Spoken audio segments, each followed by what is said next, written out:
नमस्कार मित्रों, मैं आचार्य एस के पांडे आपका बहुत बहुत स्वागत करता हूं हमारे चैनल देवदक्ष एस्ट्रोलॉजी में। आज मैं आपके सामने पुनः उपस्थित हूं। आज हम लोग चर्चा करेंगे केतु ग्रह के विषय में। कुंडली के 12 भावों में केतु ग्रह जिस भाव में होगा उस भाव से संबंधित हमें क्या परिणाम देगा, हानि करेंगे या फायदा पहुंचाएंगे।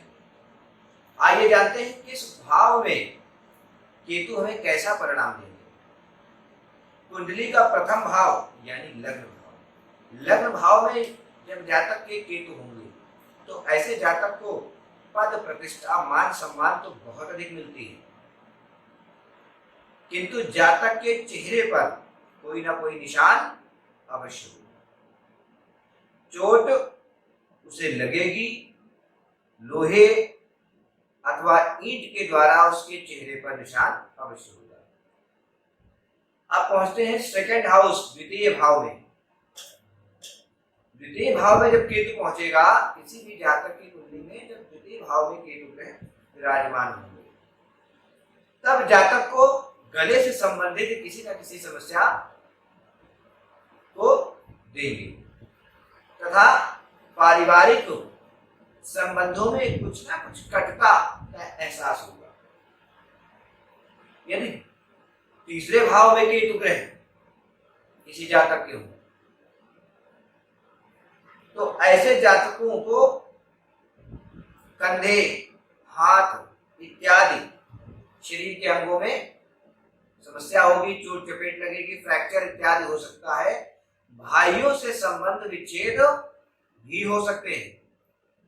फोर्थ हाउस चतुर्थ भाव में यदि केतु जाएंगे तो क्या परिणाम देंगे। यदि किसी भी जातक की कुंडली में चतुर्थ भाव में केतु हो तो ऐसा जातक अपनी स्वयं की प्रॉपर्टी के लिए केस लड़ता रहेगा। अपनी स्वयं की प्रॉपर्टी को सिद्ध करने में उसका आधा जीवन बीत जाएगा। स्वयं की वस्तु भी उसे शीघ्र ही प्राप्त नहीं होगी, बहुत अथक प्रयासों के बाद ही प्राप्त होगी तथा माता का स्वास्थ्य भी प्रभावित रहेगा।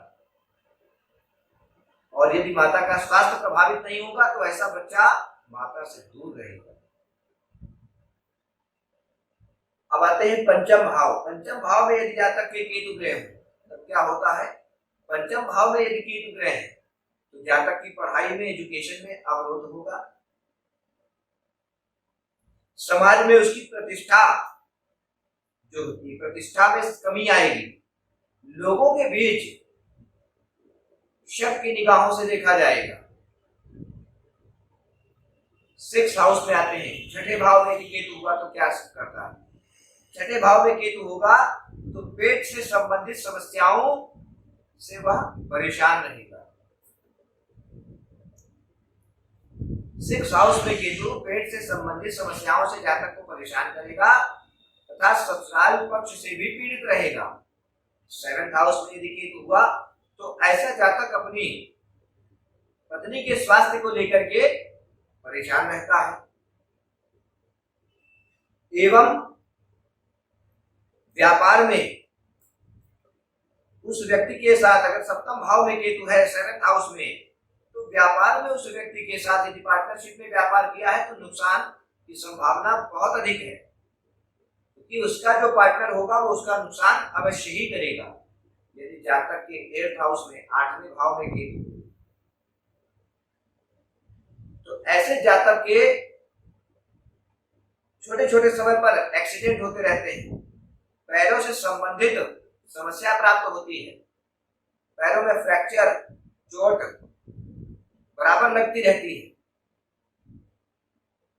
यदि 9th हाउस में केतु, किसी भी जातक की कुंडली में यदि 9th हाउस में 9वें भाव में केतु हो तो आपको शीघ्र ही प्रमोशन दिलाते हैं। बहुत अधिक समय नहीं लेते आपके प्रमोशन में, आपके स्थान परिवर्तन में, आपके ट्रांसफर में। यदि 9th हाउस में केतु है और केतु की दशा आ गई, महादशा नहीं आई, अंतरदशा आपकी आ गई, तो आपका शीघ्र ही ट्रांसफर हो जाएगा, प्रमोशन हो जाएगा। यदि किसी जातक की कुंडली में 10th हाउस में केतु हो, दशम भाव में केतु, तो ऐसा जातक बहुत समय तक तो अपनी नौकरी में टिक नहीं पाता है। व्यापार में टिक नहीं पाता है, बहुत से व्यापार बदलता है, बहुत सी नौकरियां बदलता है, और उसके बाद 5 वर्ष के बाद वो जातक जिस भी नौकरी को, जिस भी व्यवसाय को प्रारंभ करता है उसमें उच्च शिखर तक पहुंचता है।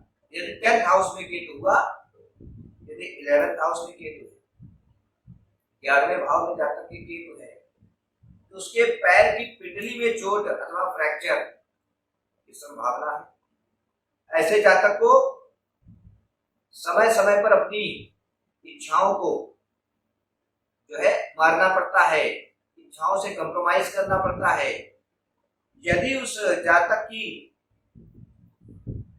किसी भी कार्य को करने की प्रबल इच्छा है तो कोई ऐसी कंडीशन उसके सामने उपस्थित हो जाएगी कि जिस कारण से वो जातक उस कार्य को नहीं कर पाएगा और आर्थिक क्षेत्र में भी उसको समस्या प्राप्त होती है। आर्थिक क्षेत्र में यदि किसी को धन दे दिया है, किसी की आपने हेल्प कर दी, मदद कर दी, तो वो धन आपको मिलने में बड़ी समस्या होने वाली है।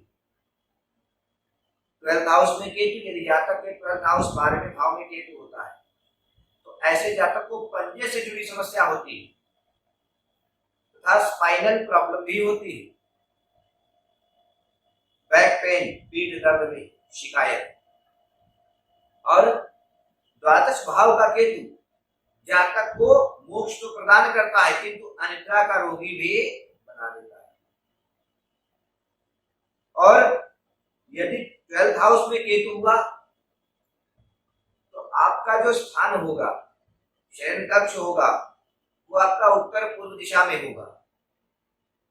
जब तक उत्तर पूर्व दिशा में आप शयन करेंगे तब तक आपके लिए बेहतर रहने वाला है। कि आपने उस दिशा को बदला तो पैर से संबंधित, पंजे से संबंधित समस्या प्राप्त होगी तथा स्पाइनल प्रॉब्लम भी प्राप्त होंगी। आज के लिए बस इतना ही।